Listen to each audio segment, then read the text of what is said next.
nosotros contactamos la semana pasada, hace un par de semanas, con Pablo Iglesias, que bueno, Pablo Iglesias, los que seguramente conocéis ya quién es, pero es profesor de la universidad allá en Madrid, está especializado sobre todo en el mundo de la comunicación, y vino aquí a dar una charla en las jornadas de marzo que han sido estas últimas semanas. Se ha encargado el colectivo de Filosofía y Letras de organizarlas, y bueno, le preguntamos sobre todo lo que viene siendo el tema de la comunicación. El compañero Víctor hizo una entrevista y aquí en 13 partes la traemos desmigada, así que vamos a empezar a darle caña. Y bueno, la primera pregunta que le hacíamos entraba en el tema de la objetividad, ¿no? De los medios de comunicación.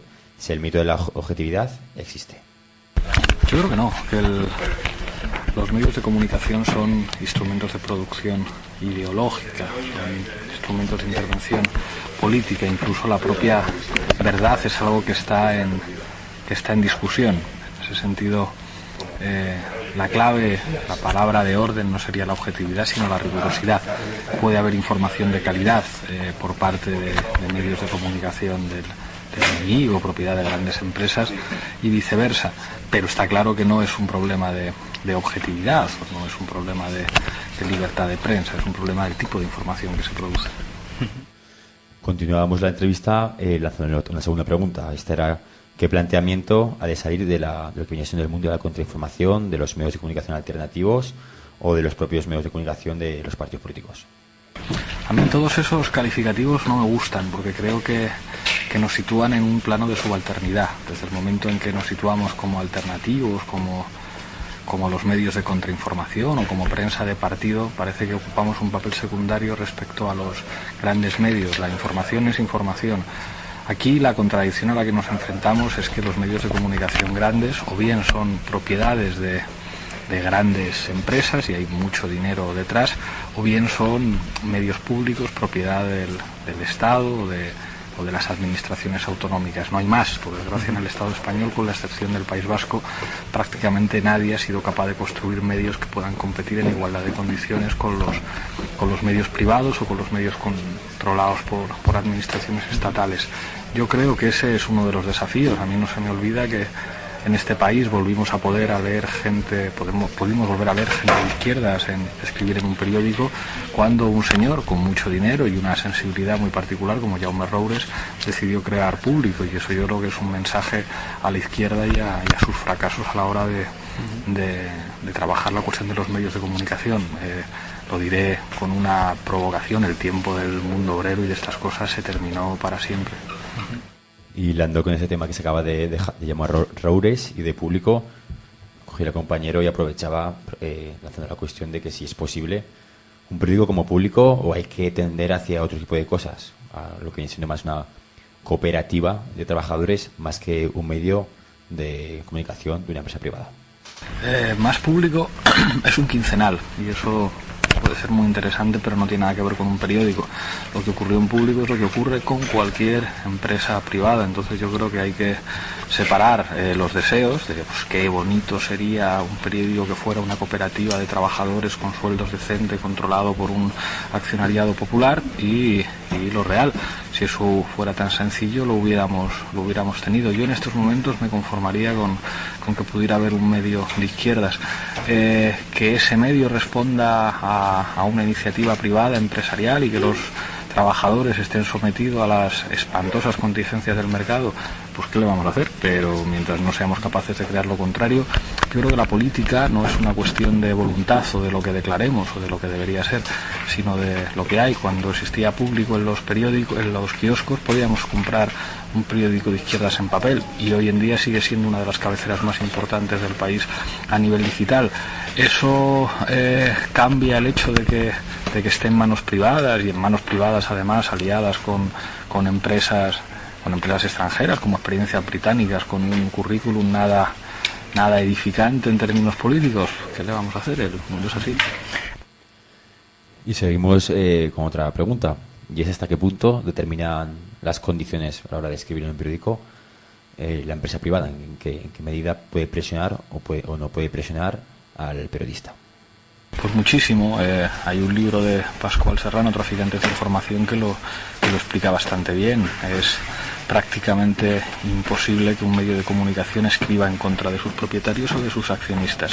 Es verdad que a veces hay cierta libertad de expresión en los medios de comunicación, pero también es indudable que cuando se tocan determinadas líneas rojas eso cambia, eso es así, el que paga manda. Creo que en estos momentos a nivel internacional la situación geopolítica hace que entren a jugar otros actores, y creo que lo que estamos viendo con televisiones latinoamericanas o incluso televisiones rusas como Russia Today o iraníes como Hispan TV, creo que abre nuevas posibilidades, pero siempre dentro de ese marco de poder. Quien puede hacer televisión en estos momentos son o grandes empresas o estados, hay muy poquito más. Continuamos con otro punto interesante, siempre candente, y es algo sencillo. ¿Existe la libertad de prensa? Creo que no, existe la libertad de empresa. Yo creo que ahí desde América Latina han llegado mensajes muy interesantes. Si la comunicación es un derecho, ese derecho tiene que estar tutelado por instituciones públicas, y ese derecho no se puede convertir en un privilegio de los poderosos y de los que tienen grandes recursos económicos. Es verdad que no todo lo público es institucional, pero debería haber medidas contundentes de recuperación para la soberanía y de recuperación de la información como derecho, y eso implicaría el control público de la información, que en ningún caso se da. Y hablando de la libertad de prensa y hablando también de Latinoamérica, que sacaba él, era obligada esta pregunta, y es que había de las acusaciones que hay hacia algunos países latinoamericanos en relación a la libertad de prensa, que recogemos las críticas hacia Ecuador o Venezuela, criticados por una falta teórica de libertad de prensa. Pues bueno, una burda defensa de sus intereses por parte de los medios de comunicación afectados, que responden a una serie de intereses empresariales, pero eso a nadie le sorprende. Si el Estado ataca a tu empresa o a tu medio de comunicación, evidentemente vas a decir que ataca a la democracia. Si alguien sabe jugar con los marcos hegemónicos que configuran el sentido común, son los medios de comunicación y sus periodistas, pero eso no cambia la realidad. Es los mismos argumentos que decimos nosotros. El argumento para no renovar la licencia a una televisión privada es la defensa de la libertad de expresión. No me sorprende que utilicen el mismo argumento los afectados. Y seguimos recordando a Ecuador, recordamos a Rafael Correa y el caso de Anita Pastor. Bueno, pues en qué medida los medios y la profesionalidad de cada periodista van y vienen, tomando el ejemplo de Ana Pastor. Bueno, yo creo que el caso de Ana Pastor es más bien el caso de una pequeña empresaria, ¿no? Es verdad que la línea que mantenía Ana Pastor como trabajadora, además independiente, que no estaba en nómina de TV, pues la situaba en una línea ideológica más cercana al Partido Socialista que al Partido Popular. Creo que no es representativa de lo que pueda ser la libertad que tienen los profesionales de la información. Ana Pastor gana mucho dinero y es casi un medio de comunicación en sí misma. Respecto al resto de los trabajadores de la información, pues bueno, hay márgenes en los que pueden operar, y eso es lo que nos permite distinguir entre buenos y malos periodistas, pero de nuevo insisto, hasta cierto punto, y si no se tocan determinadas líneas rojas. Eso lo vemos en todos los medios de comunicación. Y seguimos con una diferenciación entre los conceptos bastante interesantes, y es diferenciar entre la opinión pública y la opinión publicada. Es una pregunta muy difícil, ¿cómo medimos la opinión pública? Entiendo que Correa se defiende y lo hace muy bien, y defiende la entrevista que le hizo a Ana Pastor era muy valiosa, y defiende de alguna forma las medidas de su gobierno frente al autoritarismo de ciertos medios de comunicación. Y es absurdo identificar lo que dice la prensa con lo que piensa la gente, pero es difícil medir lo que piensa la gente si efectivamente la información sigue siendo un negocio. Y muy interesante la pregunta que viene a continuación, que hacía el compañero, y creo que tenemos que tomar todos nota de esta respuesta, y es la estrategia que han de tener los movimientos sociales frente a los medios de comunicación. Bueno, yo creo que eso es un error. Creo que los medios de comunicación en buena medida crean la realidad, y hay que relacionarse con ellos asumiendo el poder enorme que tienen. Y a pesar de que no hay estrategia virtuosa hasta el final, creo que hay que diseñar estrategias y tácticas lo suficientemente hábiles como para minimizar el daño objetivo que van a producir a las luchas sociales medios de comunicación controlados por empresas privadas.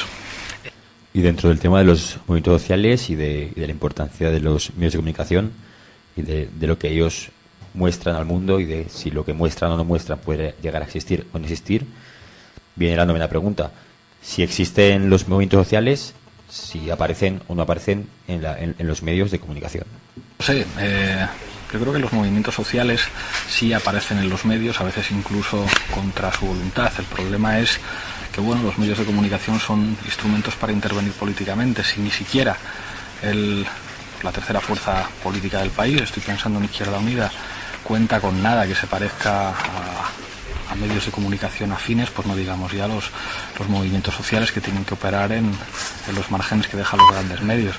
Creo que es muy interesante la experiencia de la PA, pero la PA no cuenta con medios propios. En todo caso ha logrado colar discursos interesantes en los medios grandes.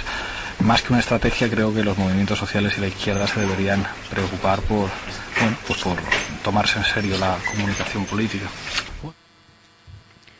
Y ya entramos un poco más en harina más sensacionalista y bueno, la opinión que hay conforme a los medios de comunicación o programas dentro de los medios de comunicación, como el gran debate y la situación que aparecerá Gordillo o pueden aparecer en algunos casos movimientos políticos y movimientos sociales en programas atípicos que podrían ser como el gran debate de Telecinco u otros parecidos. Bueno, pues primero no deberíamos, si me permites una crítica a la pregunta, adoptar el tono despreciativo de esperpéntico, porque digamos que ahí nos colocamos como una izquierda divina que desprecia la comunicación de masas y desprecia un programa con muchos elementos de reality, muchos elementos que no me gustan nada, de espectáculo, como el gran debate. Pero el gran debate, digamos que 10 minutos del gran debate cuentan más a la hora de definir lo que la gente piensa que todos los números del mundo obrero juntos en los últimos 30 años. Por eso no es despreciable. El gran debate es un programa crucial del prime time, el sábado por la noche, que determina la forma en que la gente piensa. No se puede permanecer indiferente a lo que representa un productor ideológico como ese. Creo que el SAT, creo que Cañamero y Gordillo, en sus presencias en medios de comunicación como este, han demostrado que se puede hacer bien. A mí me parece espectacular la entrevista que hicieron la extrema derecha en el Gato al Agua a Diego Cañamero, y creo que Gordillo lo hizo muy muy bien en el gran debate, y que eso contribuye a que nuestros marcos se amplíen y a que la gente escuche otro tipo de mensajes. Hay que ir al gran debate, hay que ir a todas partes. No aguanto a la izquierda divina que se sitúa en un pedestal de desprecio intelectual de ciertas formas de producir ideología cuando no pintan absolutamente nada. Yo creo que ciertas afirmaciones se pueden hacer desde la propia posición. Cuando se tienen fanzines no se puede despreciar lo que representa la televisión, porque luego la gente nos trata como marcianos y nos desprecia. Y atendiendo la realidad que hay a día de hoy de que todos los medios de comunicación son prácticamente de derecha, salvando algunos ejemplos en Internet, haciendo comparativa al compañero, de qué ha pasado de tener en los años 20 y 30 periódicos de masas como el de la CNT, que llegaban a muchísima gente y eran hegemónicos, al día de hoy en el que no hay nada con potencia que salga de la izquierda. Es una guerra civil perdida, es un cambio político notable, el absoluto control por parte de los medios de comunicación del franquismo, pero después, digamos, con el desarrollo de la televisión y todas estas cosas, aparte de que todo, digamos, siempre hubo un control privado y estatal de los nuevos medios de comunicación, y por supuesto de los periódicos que siempre estuvieron en manos de las grandes oligarquías. No se me olvida que La Vanguardia, que soy el periódico de referencia del catalanismo de derechas, fue un periódico franquista, y la familia Godó asumió eso perfectamente. Esa es la historia de los medios de comunicación en España. Pero al mismo tiempo yo creo que se ha perdido como cierta iniciativa. Creo que si alguien ha sido torpe a la hora de entender la comunicación política, lo que representan los medios de comunicación, esa ha sido la izquierda. O sea, la izquierda ha seguido utilizando medios que podían tener sentido en los años 20 y en los años 30. Fracaso absoluto. Eso se nota en el discurso de la izquierda, se nota en las referencias iconográficas identitarias de la izquierda y en su relación con los medios de comunicación.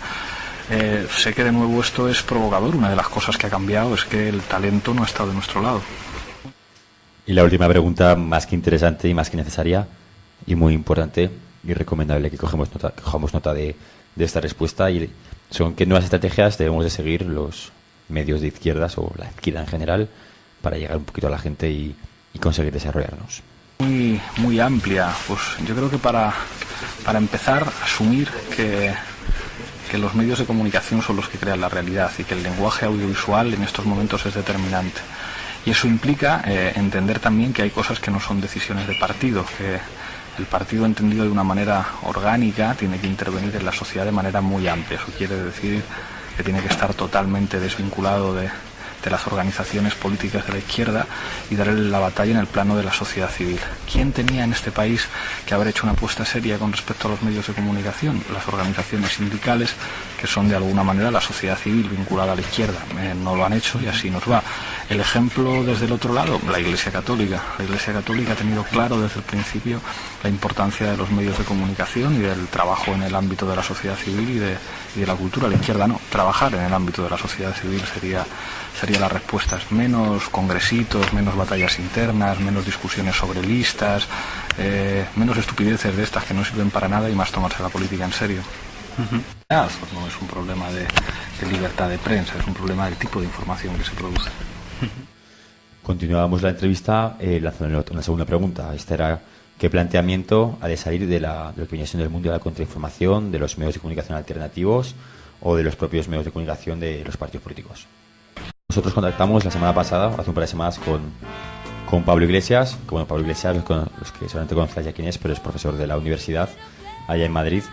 Está especializado sobre todo en el mundo de la comunicación y vino aquí a dar una charla en las jornadas de marzo que han sido estas últimas semanas, esa actividad, ¿no? Los medios de comunicación. Si el mito de la objetividad existe. Yo creo que no, que los medios de comunicación son instrumentos de producción ideológica, son instrumentos de intervención política, incluso la propia verdad es algo que está en discusión. En ese sentido, la clave, la palabra de orden no sería la objetividad, sino la rigurosidad. Puede haber información de calidad por parte de medios de comunicación del enemigo, propiedad de grandes empresas y viceversa, pero está claro que no es un problema de objetividad. El colectivo de Filosofía y Letras, de organizarlas. Y bueno, le preguntamos sobre todo lo que viene siendo el tema de la comunicación. El compañero Víctor hizo una entrevista y aquí en 13 partes la traemos desmigada, así que vamos a empezar a darle caña. Y bueno, la primera pregunta que le hacíamos entraba en el tema de la objetividad.